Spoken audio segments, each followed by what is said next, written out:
दरअसल पूर्व deputy CM Sachin Pilot की कांग्रेस से बगावत पर पार्टी की प्रदेश कार्यकारिणी भंग कर दी गई थी। हालांकि इस बीच कांग्रेस आलाकमान ने कप्तान के तौर पर गोविंद सिंह डोटासरा की ताजपोशी कर दी। 30 दिन से ज्यादा का वक्त होटलों में गुजारने के बाद सरकार पर जब सियासी बादल छटे, इसके बाद पीसीसी के पुनर्गठन की कवायद शुरू हुई। लेकिन कोरोना सहित अन्य राजनीतिक पहलुओं के चलते 5 माह तक कार्यकारिणी नहीं बन पाई। पार्टी की पूरी कमान कप्तान के भरोसे रही। लेकिन अब जब स्थिति सामान्य हुई तो नए सिरे से पीसीसी पुनर्गठन पर काम शुरू हुआ। पिछले 2 महीने से अलग अलग नेताओं के फीडबैक के आधार पर माना जा रहा है कि जनवरी के पहले सप्ताह में पीसीसी पुनर्गठन की एक छोटी लिस्ट सामने आ जाएगी। पीसीसी चीफ का कहना है कि ये लिस्ट युवा और वरिष्ठों का मिश्रण होगी। और पीसीसी की जो कार्यकारिणी है उसको हम एक बार छोटी कार्यकारिणी के लिए प्रस्ताव करेंगे, सभी नेताओं से बात करके, वरिष्ठ नेताओं से, कार्यकर्ताओं से चर्चा करके, और उसके बाद में हम लोग इसको ये प्रक्रिया सतत रहेगी। आगे भी हम जिला अध्यक्ष हैं, ब्लॉक अध्यक्ष हैं, पीसीसी की बाकी कार्यकारिणी है, वो सब लोग हम लोग करेंगे। हालांकि कार्यकारिणी के पुनर्गठन में काफी माथापच्ची करनी पड़ रही है। कार्यकारिणी और राजनीति नियुक्तियों में हिस्सा पाने की जुगत में कई नेताओं ने दिल्ली दरबार में हाजिरी लगाई है।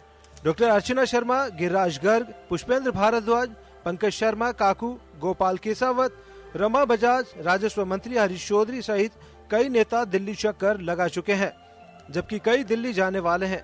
पीसीसी पुनर्गठन में बैलेंस को लेकर तो आलाकमान से लेकर पीसीसी चीफ डोटासरा तक सभी का पक्ष जान रहे हैं। गत दिनों पीसीसी चीफ डोटासरा ने पूर्व डिप्टी सीएम के घर जाकर उनसे मुलाकात की। वहीं पीसीसी चीफ की प्रदेश प्रभारी अजय माकन और सीएम गहलोत से भी इस मसले पर चर्चा हो चुकी है।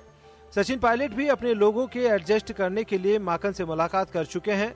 2 दिन से दिल्ली में डेरा डाले बैठे राजस्व मंत्री हरीश चौधरी भी पायलट माकन से मुलाकात कर चुके हैं। नेताओं के दिल्ली दौरे को लेकर कांग्रेस का कहना है कि इसमें कोई गलत बात नहीं है। भाई दिल्ली देश की राजधानी है और देश की राजधानी में जाना सबको अच्छा लगता है। बहरहाल अब कांग्रेस नेताओं की नजरें 5 माह से अटकी हुई उस लिस्ट पर है जो जनवरी के पहले सप्ताह में जारी होने की संभावना है। अब देखना यह अहम होगा कि इस लिस्ट में किसको कितना और कैसे साधा जाएगा। ब्यूरो रिपोर्ट, जन टीवी न्यूज।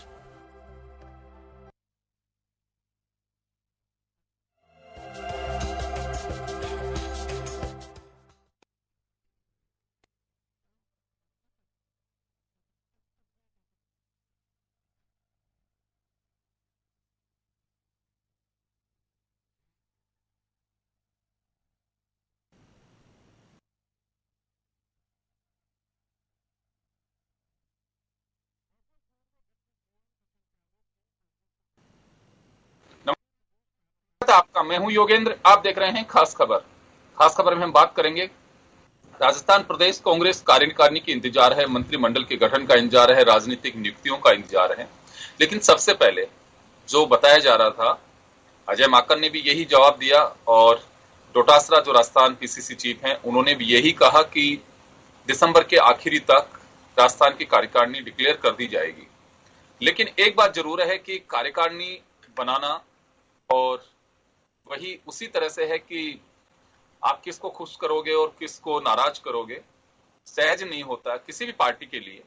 और अब आप देख सकते हैं कि जहां जिसको जो संभावनाएं लगती हैं उसी दिशा में कार्यकर्ता आगे बढ़ते हैं, अपने नाम की संभावनाएं उसमें आ सकें, उसमें जुड़ सकें, उस पर कोशिश पूरी करते हैं।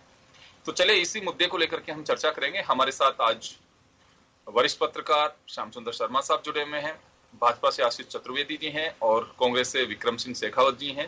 सभी का स्वागत है। श्याम जी, आपके पास आना चाहूंगा।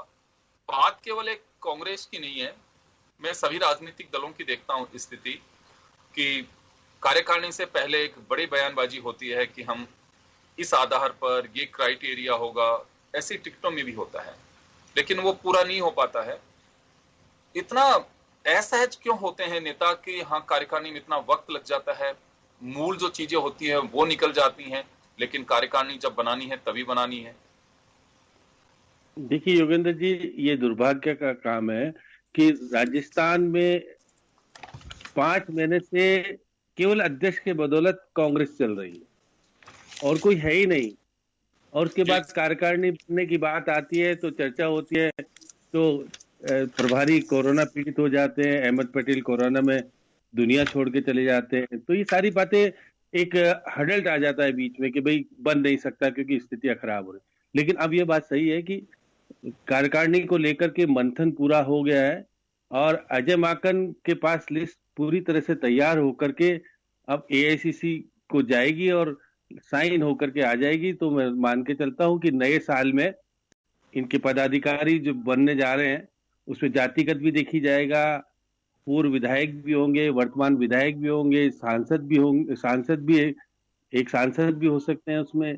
तो इस तरह से, जिस तरह से गोविंद सिंह डोटासरा ने कहा है कि इसमें युवा और बुजुर्ग दोनों का समन्वय करके एक अच्छी कार्यकारिणी देने का मैं प्रयास कर रहा हूं, जिसमें अशोक गहलोत की भी चलेगी, सचिन पायलट की भी चलेगी और काफी अन्य जैसे दिल्ली से भी कुछ नाम शामिल किए जा सकते हैं, उसमें दो राय नहीं।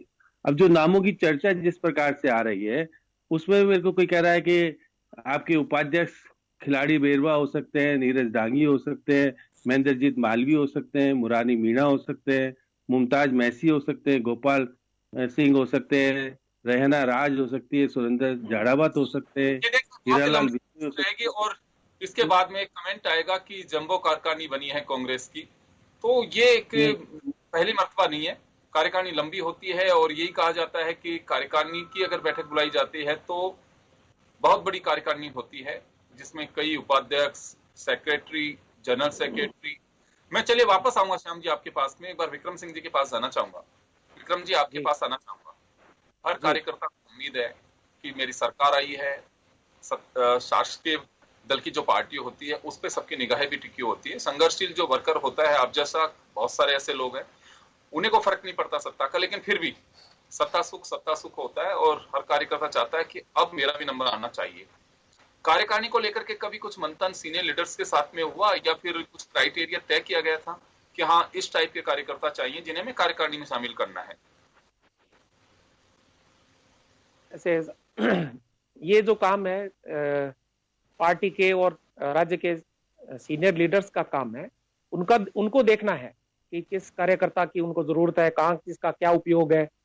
ये आम कार्यकर्ता से सलाह मशवरा करके नहीं होता है। सीनियर लीडर्स अपने विचार विमर्श करते हैं और उनको ही करना चाहिए, उनको देखना है, क्योंकि उनकी पैनी नजर है और वो पूरे प्रदेश के हर जिले में, हर ब्लॉक स्तर पर कार्यकर्ता को जानते हैं, उसके काम को पहचानते हैं और उसको पहचान मिलने की उम्मीद भी होती है। कार्यकर्ता को भी मेरा नजरिया है कि उसको महत्वाकांक्षी होना चाहिए, लेकिन अति महत्वाकांक्षी नहीं होना चाहिए। पार्टी जो सेवा का मौका देती है वो उसको जी जान से करना चाहिए। सभी को पद मिले, सभी को हर जगह एडजस्ट किया जाए, ये पॉसिबल नहीं होता है। कार्यकर्ताओं को निराश नहीं होना चाहिए, क्योंकि कार्यकर्ता और पार्टी जो एक सतत प्रक्रिया है। हमें पार्टी की सेवा करनी है, पार्टी के लिए जी जान से काम करना है, यही हमारा उद्देश्य होना चाहिए और निस्वार्थ भाव से करना चाहिए। मैं तो कहता हूं, मेरा सोच यही है, निस्वार्थ भाव से ही करना चाहिए, कभी असंतुष्ट नहीं होना चाहिए, कभी असंतोष नहीं होगा। और लगभग कार्यकर्ताओं की यही सोच है। पार्टी के जो सीनियर लीडर्स हैं पार्टी के हित में फैसला करेंगे, ये मुझे उम्मीद है। श्री अजय माकन साहब और श्री अशोक गहलोत साहब और डोटासरा साहब और सचिन पायलट साहब मिलकर अच्छा फैसला करेंगे और सभी को मंजूर होगा और सब जी जान से। जी चलिए, मैं वापस आ रहा हूं आपके पास में। मैं आशीष चतुर्वेदी के पास आना चाहूंगा। मैं विक्रम से सभी पार्टी के लिए काम करेंगे। विक्रम सिंह जी वापस आऊंगा, मैं आशीष जी के पास जाना चाहूंगा एक बार। आशीष जी आपके पास आना चाह रहा हूं। कार्यकारिणी किसी भी पार्टी की हो, ऐसा लगता है कि ये एक बर्डन हो, माफ करिएगा, हो सकता बुरा लगे आप लोगों को, राजनीतिक लोगों को, लेकिन बर्डन में शब्द इस वजह से प्रयोग में ले रहा हूं कि एक लंबा समय कार्यकर्ता देखे हुए हैं, पार्टी के नेता उसी पार्टी के होते हैं, डिस्कस जिससे करना होता है करना चाहिए, लेकिन एक कितना लंबा समय निकल दिया जाता है, इंतजार करते रहते हैं कि हाँ कार्यकारिणी बनेगी, कब कार्यकारिणी आएगी, किसको शामिल किया जाएगा। फिर उसका कोई क्राइटेरिया अब नहीं रहा, कितने उपाध्यक्ष बना दीजिए, कितने महामंत्री बना दीजिए, कितने सेक्रेटरी बना दीजिए, और भी कोई जगह नहीं मिले तो चलिए कार्यकारिणी तो बिल्कुल लंबी, जो सदस्य हैं, आमंत्रित सदस्य, विशेष आमंत्रित सदस्य, वो एक लंबे चलते रहते हैं। तो कार्यकारिणी में ये बात ठीक है, एक कॉम्बिनेशन ऐसा बैठाया जाता है ताकि एक बैलेंस दिखे कार्यकारिणी। ये तो कोशिश होती है, हम भी देखते हैं उसमें, लेकिन इतना वक्त क्यों लगता है? देखिए योगेंद्र जी, जहां तक बात है तो बहुत सारे कार्यकर्ता बरसों से पार्टी में कार्य करते रहते हैं और धीरे धीरे उनका एक अनुभव भी देखा जाता है, एक सामाजिक समीकरण भी देखा जाता है, क्षेत्रीय आधार भी देखा जाता है। और जहां तक समय की बात है तो एक ऐसी कार्यकारिणी का गठन करना जिसमें सभी सीनियर लीडर्स की सहमति हो, उसमें मुझे लगता है थोड़ा समय लगता है, चाहे भारतीय जनता पार्टी हो चाहे कांग्रेस हो, कि सबसे कंसल्ट करना, फिर एक राय बनाना ताकि असंतोष कम रहे। और जहां तक आप बात कर रहे थे अभी जंबो कार्यकारिणी की, आपने बोला कि बहुत सारे सेक्रेटरीज हैं, तो कांग्रेस के बारे में तो मुझे पता नहीं कि उनका क्या क्राइटेरिया है, कितने वो महामंत्री और मंत्री और उपाध्यक्ष बनाते हैं। बट भारतीय जनता पार्टी में बड़ा सिस्टमेटिक है कि आपको 4 महामंत्री अपॉइंट करने हैं, 10 उपाध्यक्ष हैं और 12-13 मंत्री हैं। मतलब एक फिक्स पैटर्न है, इससे बियॉन्ड प्रदेश अध्यक्ष को भी पावर नहीं है कि वो उससे एक्सीड नहीं कर सकता है। तो एक लिमिटेड ही लोगों को लेना होता है। अब उसमें आप जो पूर्व विधायक रहे हुए हैं या वर्तमान में विधायक हैं या सांसद हैं या अपने अपने क्षेत्रों के जो क्षत्रप हैं, उन सबको अकोमोडेट करना होता है। और जैसा विक्रम जी बोल रहे थे कि जो नहीं आते हैं वो भी अपने रूप में कार्यकर्ता तो रहते ही हैं और कार्य करते ही हैं और सबको रोटेशन में मौका मिलता ही है। जी श्याम जी, आपके पास आना चाहूंगा। एक बात मैं बहुत दिनों से सुनता आ रहा हूं कि हर पार्टी ये कहती है कि 1 मैन 1 पोस्ट, इसका कहीं पालन होता दिखता है? देखिए, क्या अशोक गहलोत जी ने तो करा पालना कि जब वो मुख्यमंत्री बने तो जनरल सेक्रेटरी संगठन छोड़ दिया था। सचिन पायलट ने उसकी पालना नहीं की, ये तो सामने दिख भी रहा है। लेकिन होना चाहिए जिससे कि एक कार्यकर्ता को तो कुछ मिलता नहीं है, एक कार्यकर्ता 2-2 पद पे बैठा रहे, तो ये न्याय नहीं होता। आपको क्या लगता न्याय है करने मंत्री भी रहेंगे और पीसीसी चीफ भी, ऐसा लगता है? मेरा मानना है कि गोविंद सिंह डोटासरा को मंत्री पद तत्काल त्यागना चाहिए। अगर मंत्री बने रहेंगे तो उनकी हैसियत मुख्यमंत्री के अधीन रहेगी और वो हमेशा से कार्यकर्ता मुख्यमंत्री के बने रहेंगे। इसलिए पार्टी के अंदर काम करने का तरीका, स्वतंत्रता का अधिकार और जिस प्रकार निर्णय लेने का अधिकार है, तो उनको पार्टी का पद बड़ा होता है, मंत्री का पद छोटा होता है। मैं तो बार बार ये कहता हूं कि मंत्री कुछ भी नहीं होता। पार्टी के अंदर प्रदेश अध्यक्ष मुख्यमंत्री को निर्देश देने की स्थिति में आता है। पहले देते ही थे कि मुख्यमंत्री को बुला के बातचीत करते थे, नहीं ऐसा नहीं, ऐसा होना चाहिए। जब से मुख्यमंत्री का पद महत्वपूर्ण हो गया है और पार्टी का प्रदेश अध्यक्ष गौण हो गया है, लेकिन सचिन पायलट ने उसको मेंटेन करने की कोशिश की, लेकिन वो भी उनके अधीन हो गए, उप मुख्यमंत्री बन गए। उसके बाद उनकी स्थिति स्ट्रॉन्गेस्ट से कम हो गई। तो ये बात सही है कि पार्टी का प्रदेश अध्यक्ष बनने के लिए आपको हर पद छोड़ना चाहिए और पार्टी के लिए डेडिकेटेड होकर के काम करना चाहिए, जिससे पार्टी में विश्वास होता है और पार्टी में एक संगठन जो मजबूती आनी चाहिए वो आनी चाहिए। अब आप केवल सुविधा भोगी होने के नाते से केवल आप मंत्री बने रहोगे तो होता नहीं है, क्योंकि पार्टी के पास गाड़ी भी होती है, पैसा भी मिलता है, बहुत सारी चीजें होती है और आपको बहुत सारे अधिकार पार्टी अध्यक्ष को होते हैं। अब देखिए जिस प्रकार से कायदे से 1 मैन 1 पोस्ट को फॉलो किया जाना चाहिए, क्योंकि कार्यकर्ताओं की देखिए बड़ी एक फेरिस्त है जो बनना चाहते हैं। और ये भी कहा जा सकता है कि हर राजनीतिक दल में, कोई राजनीतिक दल हो, जितने आपके पास में पोस्ट हैं, जितने पोर्टफोलियो आपको देने हैं, उससे ज्यादा कार्यकर्ता है। पॉपुलेशन जैसे बड़ी है वैसे कार्यकर्ताओं की संख्या में भी इजाफा हुआ है, तो उस लिहाज से तो मानना चाहिए। लेकिन ऊपर से हम कई बार देखते आते हैं कि 2 पोस्ट और बैठते हैं, तो नीचे फॉलो कौन करेगा जब ऊपर से ऐसी स्थितियां बनती हैं? तो ये तो भाई आपके नैतिकता यही कहती है कि पार्टी का पद हो तो आप मंत्री हट जाइए। पहले 23 विधायक थे, 13 मंत्री थे, दोनों पद अभी तक बरकरार था, किसी ने कोई पद नहीं छोड़ा। विक्रम जी बता सकते हैं कि पहले वाले तो, क्योंकि पहले वाले में पदाधिकारी 300 थे, अब 300 पदाधिकारी नहीं होंगे। मेरे को लगता है 100 के अंदर इनकी कार्यकारिणी बनेगी। पद जो है उनको निश्चित कहा जा सकता है कि 20 उपाध्यक्ष हो सकते हैं, 15 महासचिव, 15, 16, 20 महासचिव हो सकते हैं और मंत्री और कोषाध्यक्ष इस प्रकार से, और बाकी आमंत्रित सदस्य होंगे जो कि विशेष आमंत्रित। 100 लोग करीब इनकी 100-125 की कार्यकारिणी होगी, जो कि पहले 300 तो पदाधिकारी थे। मतलब वो तो सचिन जी को तो बैठाने की व्यवस्था नहीं हो पाती थी। तो देखते थे कि एक कार्यालय में कैसे बैठेंगे, इतने सारे सचिव आ गए, उपाध्यक्ष आ गए, महामंत्री आ गए, तो कार्यालय छोटा है। पहले पाओ पहले नहीं, वहां की कुर्सियों को मालूम ही नहीं पड़ता था उपाध्यक्ष बैठा है कि और बैठा है। बहुत सारे लोग हो जाते थे, विक्रम जी जाते थे तो उपाध्यक्ष कितने सारे थे, किसको कहे वरिष्ठ, और इनके यहाँ तो झगड़ा ही हो गया था एक बार। आप देखिए मुमताज मैसी और गोपाल जी इडवा थे, वो तो लड़ लिए थे और उन्होंने कहा कि मैं तो सचिन पायलट का खास हूँ इसलिए मेरे को मिलेगी जगह, और उनको मुमताज मैसी जी को तो ऑफिस छोड़ के जाना भी पड़ा था, तो बता सकते हैं। तो लेकिन स्थिति यह है कि संगठन में पहले जो संगठन बहुत मजबूत हुआ करता था, निर्णय लेने का अधिकार संगठन को बहुत होते थे, वो धीरे धीरे मुख्यमंत्री काल से कम होता है। आपके पास एक बार वापस आ रहा हूं मैं एक बार विक्रम सिंह जी के पास जाना चाहूंगा। विक्रम जी, यहाँ एक सवाल उठता है कि हम बड़ी कार्यकारिणी तो बनाते हैं, सारी बातें हैं, लेकिन वन मैन वन पोस्ट जिसको लेकर के ये मुझे लग रहा है कि आप लोगों का जो स्लोगन दिया हुआ है वो उसके पीछे उद्देश्य भी यही होगा कि ज्यादा से ज्यादा कार्यकर्ताओं को हम एडजस्ट कर सके, उन्हें अकोमोडेशन इस तरह की दे सकें कि ताकि अगर 2 पोस्ट हैं तो हमारे 2 कार्यकर्ता उसमें खप सकते हैं। लेकिन अब मुझे लगता है कि हर कोई ये चाहता है कि मैं जो सुख सुविधा वाली पोस्ट है वो भी लेना चाहता हूं, और संगठन तो संगठन ही होता है, वहां तो सेवा के अलावा कुछ नहीं मिलता है। तो ये दो चीजें होती हैं। कभी आवाज उठती है कि नहीं साहब, वन मैन वन पोस्ट को फॉलो किया जाना चाहिए? नहीं, इस तरह की आवाज तो उठती नहीं है, लेकिन ये सभी की मंशा होती है। और पार्टी जब सत्ता में नहीं होती है तो सिर्फ पार्टी के लिए काम करने के एक मौके होते हैं, तो सभी लोग पार्टी की सेवा करना चाहते हैं। और उस वक्त ज्यादा से ज्यादा बड़ी कार्यकारिणी का ये अच्छा नतीजा भी हुआ कि ज्यादा लोगों ने ब्लॉक स्तर तक एक एक जिले में 3-3 के करीब सेक्रेटरीज थे, 2 या 3 और एक उपाध्यक्ष थे और एक महामंत्री थे। तो उसका लाभ हमें सत्ता में लौटने के लिए उसका लाभ मिला है, ऐसा नहीं है।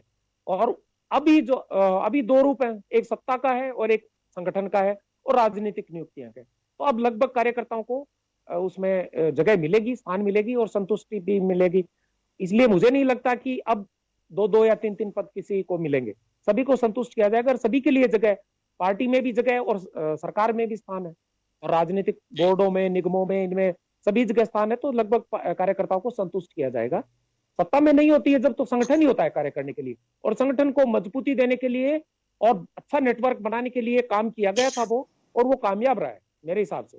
मैंने बहुत नजदीक से संगठन में काम किया है, मुझे पता है वो कामयाब रहा। जी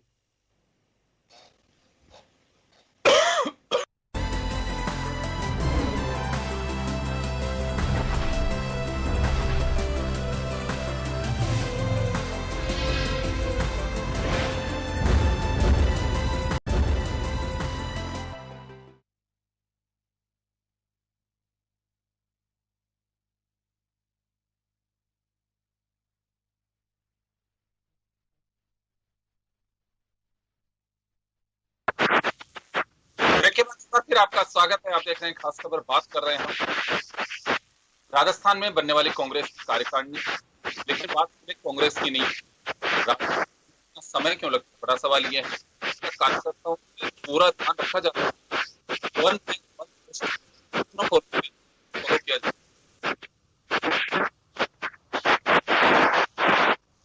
कुछ ऐसे इश्यूज हैं जिनको लेकर हम।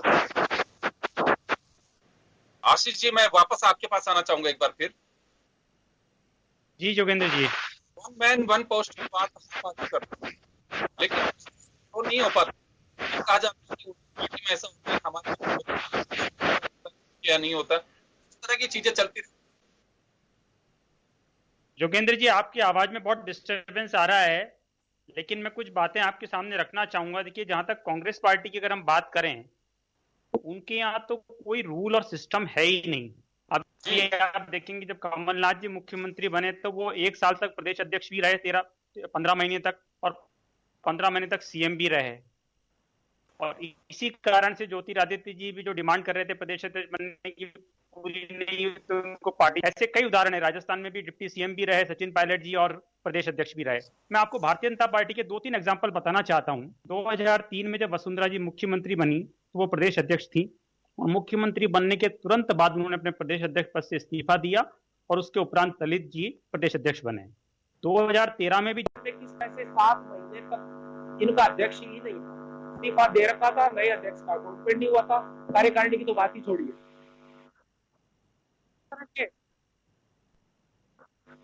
पे तरह से रेस से किया गया, इस तरह से वसुंधरा जी ने विरोध किया, ये सबने देखा है, सबको याद है। इनको याद नहीं है क्योंकि इनके तो सिस्टम है हर बात को छुपाने का, लेकिन चुपता नहीं है, आपने देखा होगा। और यहाँ जयपुर शहर की कार्यकारिणी में देखिए किस तरह का विवाद हुआ। ताजा उदाहरण है, 1 साल बाद कार्यकारिणी बना पाए हैं यहाँ के शहर अध्यक्ष, शहर के अध्यक्ष भी बदले गए। ये सभी पार्टियों में चलता रहता है। संतोष एक सतत प्रक्रिया है बल्कि, और जो पार्टी, जिस पार्टी के फॉलोइंग सदस्यता और मत ज्यादा होते हैं उनमें ये सब चलता है, और अच्छे लोगों में से कुछ काम करने वाले लोगों को छांटना पड़ता है। ये सब प्रदेश नेतृत्व का थोड़ी सी कठिनाई बढ़ जाती है, इसमें कोई ऐसी प्रक्रिया वाली बात नहीं है, और अच्छे लोगों को मौका मिलता है और वो काम करते हैं और पार्टी की भलाई के लिए और पार्टी को सत्ता में लाने के लिए, और वही हमारी पार्टी ने पिछले टेन्योर में किया है। जब सत्ता में नहीं होती है तो उस वक्त संगठन की जरूरत होती है जगह जगह, और आपने देखा होगा हमें उस कामकाज ने सत्ता में लाई हम पार्टी के कार्यकर्ताओं की मेहनत और संगठन का ही नतीजा। वापस आ रहा हूँ आपके पास में। मैं श्याम सुंदर शर्मा साहब के पास में जाना चाहूंगा। श्याम जी, आपके पास आना चाह रहा हूँ।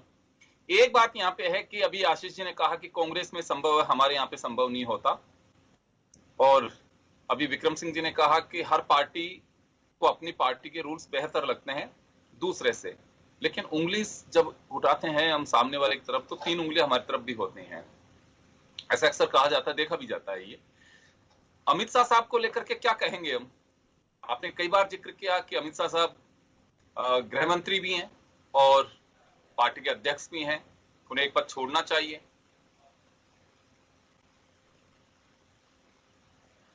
श्याम जी, आप सुन पा रहे हैं मुझे? हाँ जी, अनम्यूट कीजिए।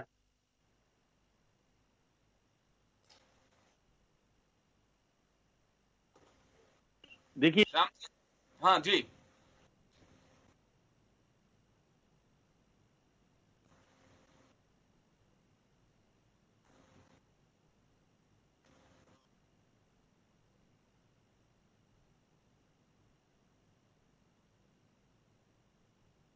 देखिए योगेंद्र जी, अपन ने पहले भी बात की थी कि कांग्रेस में पदाधिकारियों की फौज बड़ी खड़ी कर दी गई, और ये कह रहे हैं सत्ता में इसलिए आ गए। पुराना जमाना याद कीजिए विक्रम जी, पदों से कोई कभी भी पार्टी सक्रिय नहीं होती है। कार्यकर्ता सक्रिय होते हैं तो पार्टी सक्रिय होती है। इसलिए पद देने से, पदाधिकारी बनाने से लेटर पैड उनके चल जाते हैं, या गलत काम करने वालों का जरूर वर्चस्व होता है। कार्यकर्ता हमेशा सक्रिय करने के लिए आपको वरिष्ठ लोगों को सक्रिय करना चाहिए, पदाधिकारी नहीं बनाइए ज्यादा। बेरू सिंह जी ने एक परंपरा डाली थी कि मुख्यमंत्री का पद ज्यादा महत्वपूर्ण होना चाहिए। भंवरलाल शर्मा जी की तो उनकी काली कार हुआ करती थी, बेरू सिंह जी उपयोग करते थे, मुझे तो देखा है। और किस प्रकार से दुरुपयोग किया गया, मैं बार बार आशीष जी आपको भी कह रहा हूं कि आपकी पार्टी में आज भी अमित शाह है, सब कुछ गृह मंत्री होने के बाद भी बंगाल में जाते हैं तो वो कह के आते हैं जेपी नड्डा जी को तो किस प्रकार का व्यवहार हुआ और किस प्रकार से उनको वापस आना पड़ा और कहना पड़ा कि गड़बड़ हो गई, तो अमित शाह जी गए वहां जवाब देने के लिए। तो मान के चलिएगा पार्टी में पद मत बांटिए ज्यादा। पद को, जैसे आपके संगठन महामंत्री नहीं होते हैं, पहले तो संगठन महामंत्री हमारे यहाँ तो बनाया ही नहीं गया था, प्रकाश जी के बाद तो गायब हो गया था मामला। आपके यहाँ थोड़ा संघ की भूमिका होती है, इस कारण थोड़ा कंट्रोल है, क्योंकि कांग्रेस में वो जो पहले वाले लोग नहीं है तो इस प्रकार से। लेकिन मैं मानता हूं कि आज संगठन कमजोर हुआ है दोनों ही पार्टियों का। यही कारण है कि मुख्यमंत्री अपने तरीके से नियुक्तियां करते हैं, अपने तरीके से पदाधिकारी। देखिए अब राजनीतिक नियुक्ति नहीं हो पा रही है, कारण क्या है कि आपका संगठन कमजोर हो गया। समय रहते हुए आप एक बार दूसरी बार फिर नियुक्ति, 3 साल के लिए नियुक्ति होती है, 2 साल हो गए, किसी कार्यकर्ता को आपने दिया ही नहीं बेनिफिट। मुख्यमंत्री तो बन गए, उसका विकेंद्रीकरण किया जाना चाहिए। विकेंद्रीकरण से पार्टी को भी फायदा होता है और मुख्यमंत्री को भी फायदा होता है। ऐसा नहीं है कि मुख्यमंत्री जी नहीं चाहते कि पद नहीं दिए जाए, लेकिन क्योंकि विवाद हो गया, कांग्रेस में पहली बार ऐसा हुआ कि विवाद होने के कारण वो राजनीतिक नियुक्ति नहीं कर पाए। मंत्रिमंडल में विस्तार हो ही जाता था, अब नहीं हो पा रहा है बहुत सारी चीजें। लेकिन पार्टी को सक्रिय करने के लिए निश्चित रूप से मुख्यमंत्री को राजनीतिक नियुक्ति भी तत्काल करनी चाहिए, मंत्रिमंडल का संतुलित विकास भी करना चाहिए, जिससे कि सबको, अब आप देखिएगा कि 33% पद खाली पड़े हैं मंत्री के। अगर मुख्यमंत्री के पास 38 विभाग हो तो दिक्कत तो आती है। देखिए, चाहे भले कितना भी 24 घंटे काम करते हैं, मुख्यमंत्री जी के प्रश्न। कुल मिला के ये कहना है कि काम का विकेंद्रीकरण होना चाहिए, वो चाहे सत्ता हो चाहे संगठन हो, ये मान रहे हैं। देखिए, उससे क्या है कि पार्टी में सक्रियता बढ़ती है। अब मुख्यमंत्री तो निश्चित रूप से सर्वे सर्वा होते हैं और वो काम करने का मादा भी रखते हैं, काम करने की वो कार्यकर्ताओं को देना, क्योंकि इन मुख्यमंत्री के जमाने में बंटवारा हुआ है, दिया है इन्होंने। पहली बार जब मुख्यमंत्री बने थे कोई विभाग नहीं रखा था, आपको याद हो तो। इस बार 38 विभाग है, तो निश्चित रूप से एक व्यक्ति काम करने का एक मादा होता है, उसकी शक्ति होती है, उसका का काम कर सकता है। इसलिए मैं चाहता हूं कि पार्टी को सक्रिय बनाने के लिए तत्काल इनको कार्यकारिणी बनानी चाहिए, जिलाध्यक्ष बनाने चाहिए, राजनीतिक नियुक्ति करनी चाहिए। 40,000 लोगों को पद मिल सकते हैं आराम से, क्योंकि जिले में अलग अलग पार्टी के अलग अलग छोटे छोटे पद होंगे और बहुत सारे होंगे, आयोग बनेंगे और बहुत सारे चीजें हैं जिसमें कि लोग सक्रियता बढ़ जाएगी। एक सवाल है, आप ये सुझाव तो दे रहे हैं, लेकिन 2 साल निकल गए हैं सरकार में आए, 2 साल, अभी तक राजनीतिक नियुक्तियां भी नहीं हो पाई हैं और निगम बोर्ड के लिए कोर्ट में भी लोगों ने दरवाजा खटखटाया कि ये कई निगम और बोर्ड खाली पड़े हुए हैं जो महत्वपूर्ण हैं, संवैधानिक पद हैं, वो अभी तक भी नहीं बन पाए हैं, तो उन पे भी जल्द से जल्द नियुक्ति हो। और बात केवल कांग्रेस की नहीं है, बीजेपी में यही है कि साल 2 निकलने के बाद में फिर जैसे रेवड़ियां बांटी जाती हैं उस तरह से निकाल करके इसको राज्य मंत्री की सुविधा, ऑफिस का पता ही नहीं है कि ऑफिस कहां पे होगा। ऐसा ही कांग्रेस में पिछली बार मैंने देखा, लास्ट के चुनाव के 2 महीने बचे हैं, 3 महीने बचे हैं और किसी को कौन सा आयोग का, किसी को कौन से बोर्ड का चेयरमैन, तो ये सब चीजें जानबूझ के की जाती हैं कि या फिर ये कहें कि बड़ा संकट होता है राजनीतिक दलों के नेताओं के सामने कि सहज नहीं है ये सब कुछ करना, कैसे माने इसे? देखिए योगेंद्र जी, मैं यही तो कह रहा हूँ, संगठन अगर तरीके से काम करता है और संगठन की मानी जाती है तो आपको पद पे देने का अधिकार तो संगठन को होना चाहिए, क्योंकि संगठन ही सत्ता लाता है पार्टी की। बिना संगठन के कोई सत्ता नहीं आ सकती, ये निश्चित रूप से सही कहा जा सकता है, चाहे बीजेपी हो, चाहे कांग्रेस हो या कोई भी हो। तो संगठन को मजबूत करना ध्येय होना चाहिए, उसमें कार्यकर्ता हैं उनको पद मिलेगा तो निश्चित रूप से आने वाला कार्यकर्ता दूसरा भी होगा कि एक को पद मिल गया तो मुझे भी मिल सकता है। तो इसलिए ये जो परंपरा पुरानी होती है उसको कायम रखना चाहिए। अब निगम बोर्ड के अध्यक्ष, मैं वापस लौटूंगा, मैं विक्रम सिंह जी के पास जाना चाहूंगा। विक्रम सिंह जी, कायदे से तो देखिए एक मैसेज की बात होती है, मैसेज की राजनीति होती है और निश्चित रूप से उसका नीचे तक एक मैसेज जाता है, लेकिन अब हो क्या गया है सभी पार्टियों में, जुगाड़ कैसे चल सकता है, वो चाहे टिकट हो चाहे पदाधिकारी बनने की बात हो, आपके स्ट्रगल को बहुत कम देखा जाता है, नजरअंदाज कर दिया जाता है। जब लेके पेन और पेंसिल बैठते हैं तो कागज पे जिसकी किस्मत को लिखा जाता है और फिर बाहर आकर के जब वो तस्वीर सामने आती है तो कार्यकर्ता बड़ा मन महसूस करके बैठ जाता है। यही टिकट में होता है, यही पार्टी के पदाधिकारी बनने में होता है, यही पॉलिटिकल अपॉइंटमेंट्स होते हैं उनमें होता है। कई बार से देखते ही चेहरा ही नहीं आया कभी कांग्रेस में या बीजेपी में या और किसी पार्टी में, ये कहां से निकल करके आ गया। इस तरह के हालात जब बनते हैं तो कार्यकर्ता पे क्या बीतती है? जी, कई मायनों में आपकी बात ठीक है, लेकिन इस बार ऐसा नहीं होगा। बड़ा अच्छा मंथन चल रहा है और उसके आउटकम अच्छे आएंगे, जरूर जल्दी आपको देखने को मिलेगा। और माकन साहब बड़ी गंभीरता से इन सब चीजों पर विचार कर रहे हैं, सभी नेताओं से उनका विचार विमर्श जारी है और आप देखेंगे कि इस बार बहुत अच्छी संतुलित सब चीजें निकल के आएंगी और जिससे कार्यकर्ता का उत्साहवर्धन भी होगा और कार्यकर्ताओं को जगह भी मिलेगी। और जितने भी मोरल अप होना चाहिए था वो डाउन हो रहा है कि न तो नियुक्तियां हुई अभी तक।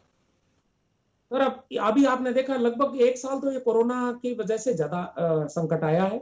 न तो आप बड़े कार्यकर्ताओं को आप बुला सकते थे, न बड़े मीटिंग कर सकते थे, न बड़ी सभाएं कर सकते थे और राज्य सरकार का भी सारा ध्यान जो है और कोरोना से निपटने में ही लगा रहा और सारा मंत्रिमंडल भी उसी में लगा रहा। उसी का नतीजा कि आपने देखे होंगे कि पूरे भारत में सबसे बेहतर नतीजे राजस्थान की सरकार ने दिए हैं। राजस्थान सरकार में हम लोगों को काफी अच्छा रिलीफ मिला है और आप देखेंगे अभी धीरे धीरे लगभग कंट्रोल में है कोरोना। तो राज्य सरकार का सारा स्ट्रेस है वो जरूरी था। राजनीतिक नियुक्तियां, राजनीतिक संगठन, ये सब चलते रहेंगे, उसके लिए हमारे पास बहुत समय है। लेकिन ये जो काल निकला है ये बड़ा गंभीर विषय था जिसको मुख्यमंत्री जी ने और सारे मंत्रिमंडल ने मिलके और सरकारी अमले ने बड़े अच्छे से इसको निभाया है। और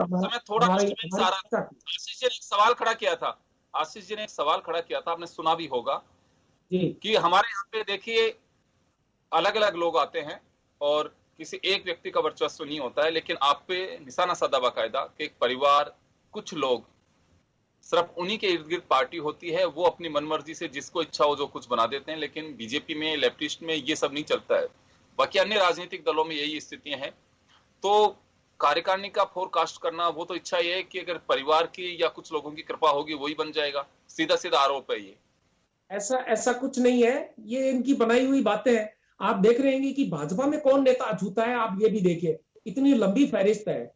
आज वसुंधरा जी के लड़के कहाँ हैं?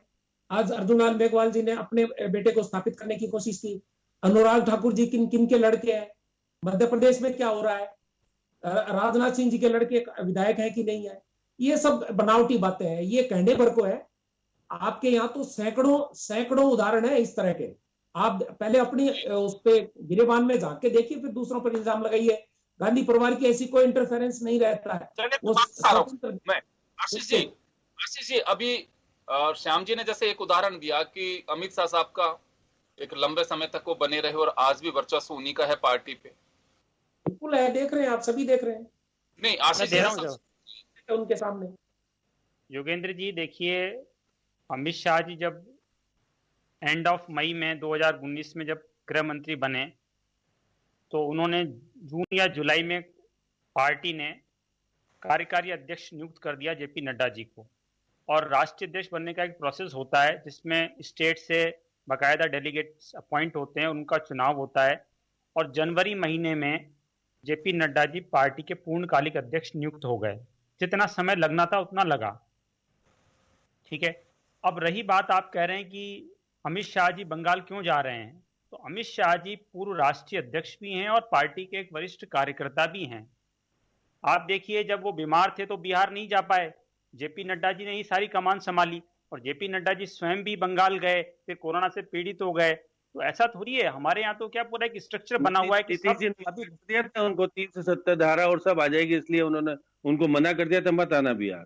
नहीं, वो कारण नहीं था, वो कोई कारण नहीं था। देखिए, मालूम था श्याम जी, उनकी तबीयत ठीक नहीं थी, वो कोरोना से थे, एडमिट भी रहे, हेल्थ के कारण वो नहीं जा पाए। लेकिन पूरी मॉनिटरिंग करते हैं क्योंकि हमारे यहाँ वरिष्ठ लोग हैं, पार्लियामेंट्री बोर्ड के मेंबर भी हैं। वो अमित शाह जी गृह मंत्री होने के साथ साथ पूर्व राष्ट्रीय अध्यक्ष भी हैं पार्लियामेंट। विक्रम जी को याद करते थे, पूर्व अध्यक्ष रहे, गडकरी जी भी रहे, विक्रम जी, राजनाथ सिंह भी रहे। विक्रम जी नहीं, मैं योगेंद्र जी मैं चाहता हूँ विक्रम जी हमेशा इस भ्रम में रहें, और लेकिन देश की जनता सब अच्छे से जानती है। आप भ्रम में रहें, कोई दिक्कत नहीं, आप भ्रम में रहें, कोई दिक्कत नहीं है। आपको सब जगह से आपको इसीलिए नकारा जा रहा है। मिलाकर के यही है कि राजनीतिक दल कार्यकारिणी जो बनाते हैं, कार्यकर्ताओं को बड़ी उम्मीद होती है, लेकिन यह है कि सबकी इच्छाओं की पूर्ति नहीं हो सकती, इसमें कोई संदेह भी नहीं है। लेकिन लंबा वक्त निकल जाता है संगठन को बनाने में ही। वो एक मुझे लगता है कि कार्यकर्ताओं को या तो एनर्जी देते रहते हैं कि इंतजार के लिए कि हाँ बिल्कुल, एक उम्मीद जो जागृत होती रहती है कि हाँ मुझे कुछ स्थान मिलेगा, शायद या तो ये वजह है। लेकिन लंबा समय नहीं होना चाहिए। हालांकि ये कोई संविधान का उल्लंघन नहीं है, राजनीतिक दलों को तय करना है कि कितने लंबे समय में हमें कार्यकारिणी बनानी है, किस कैटेगरी में पदाधिकारी बनानी है, या उनका अपना एक इंटरनल मामला है, लेकिन चर्चा जरूर होती है उस पर। तो चलिए, बहुत बहुत शुक्रिया आप सभी का। खास खबर में इतना ही, दीजिए इजाजत, नमस्कार।